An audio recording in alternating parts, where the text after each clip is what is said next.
Je fais du dessin tout de suite.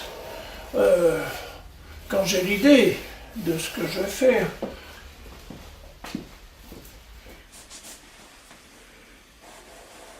J'ai toujours envie de faire à peu près la même chose. Une chaîne de têtes et puis des personnages qui se superposent. Et là, il y a un centaure amélioré qui a 2, 4, 6 jambes, un centaure qui n'a que 2 et 4 jambes, et puis une quantité de têtes. Si je compte les nez, ça fait 1 tête, 2 têtes, 3 têtes, 4 têtes, 5 têtes, 6 têtes. Je me suis dit que si je voulais que mes peintures m'attirent moi-même et attirent les spectateurs, il fallait que je multiplie les têtes. Je peux faire des grosses têtes, je peux faire un énorme cerveau, mais un énorme front. Mais cet énorme front, ça fait une surface monotone dans l'image. Alors j'ai pensé qu'il était plus intéressant de faire plusieurs têtes qu'un énorme front.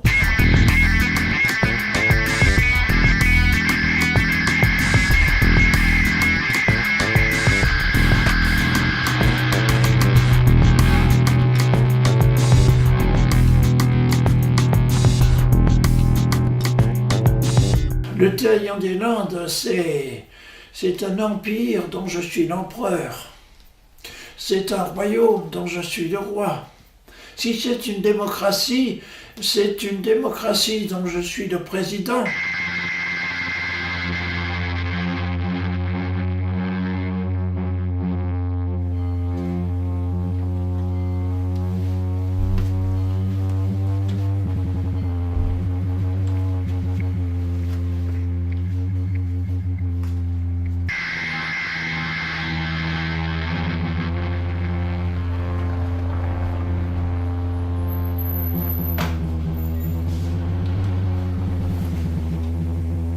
Ah, vous voyez comme ce jaune est agréable. Oh, j'aime beaucoup ce jaune citron.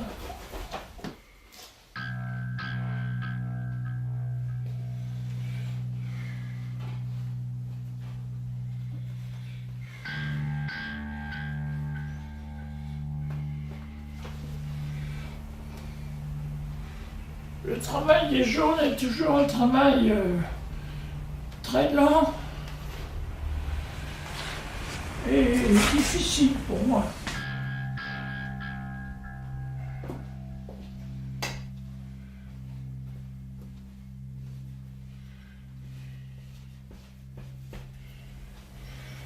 Alors Alors je gâche un peu le dessin, mais je le repasserai. Je le repasserai après quand j'aurai fini mes roses. Et je remplace le noir par le violet. C'est comme les impressionnistes. Je me souviens toujours de la boutade de Renoir qui disait, comme nous n'avions pas de noir sur notre planète, sur notre palette, nous avons pris du violet. Et je ne sais jamais très bien quand un tableau sera terminé.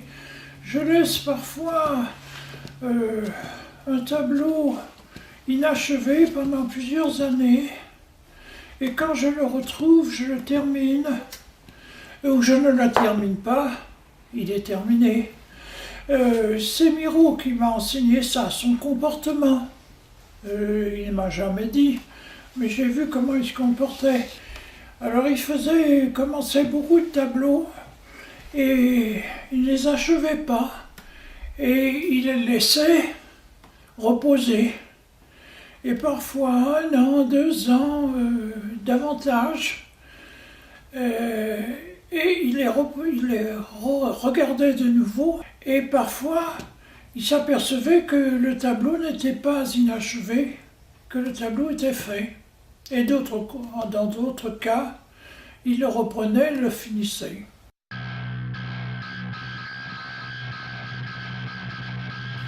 Il faut toujours dans un tableau, me semble-t-il, qu'il y ait une allusion ou une forme qui suggère l'infini. Le tableau doit comporter tout un ensemble de formes très précises, très définies, et une partie du tableau doit être ou carrément inachevée, ou bien comporter un symbole d'infini. Et justement, les formes gigognes, les formes qui se contiennent les unes dans les autres, donnent ce sentiment de l'infini, ou suggèrent cette idée. Je pense que tous les tableaux, toutes les œuvres d'art doivent s'accorder avec leur environnement. Comme un tableau, une toile, un tableau, une peinture de chevalet est destinée à des environnements très divers qu'on ne peut pas prévoir. Il faut que les formes contenues dans le tableau s'accordent à un environnement dont on est certain. Et l'environnement dont on est certain quand on peint sur une toile rectangulaire, c'est le rectangle. Et je m'efforce toujours qu'il y ait des éléments dans le motif qui soient parallèles au côté du rectangle. Alors qu'il y a des verticales et qu'il y a des horizontales. Mais en même temps, je pense à la formule du peintre Lanskoy qui disait « Quand on peint, il faut faire de la guerre en menant des pourparlers de paix ». C'est-à-dire que les pourparlers de paix, c'est s'adapter au rectangle, et faire la guerre, c'est s'en éloigner par des formes qui le complètent et qui sont différentes de lui.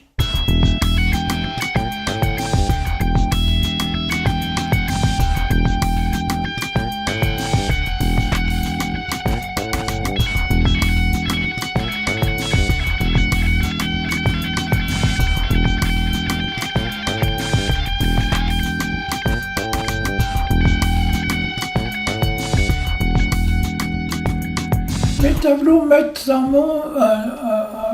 un nombre de formes assez complexes et que je cherche à relier les unes aux autres. Et alors c'est ce lien qui relie une forme à une autre, qui fait un chemin compliqué.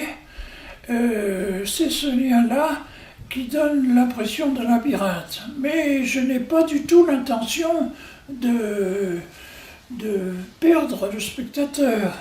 Je veux simplement qu'il rencontre une certaine circulation